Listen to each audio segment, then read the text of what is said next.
নমস্কার বন্ধুরা, অয়ন স্টুডিওতে সবার ওয়েলকাম।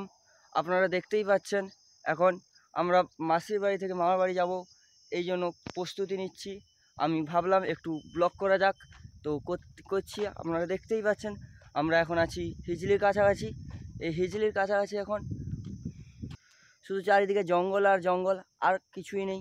আর এদিকে আছে নদী, আর এদিকে আছে শুধু জঙ্গল, শুধু জঙ্গল, আর কিছুই নেই এখানে।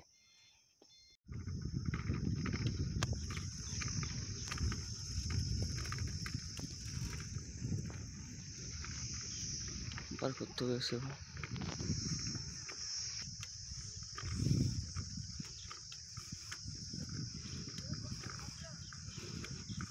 একটুখানি হবে।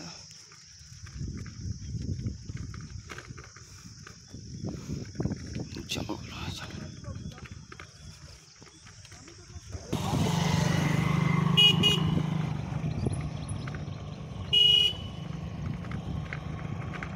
ট্রেনে করলে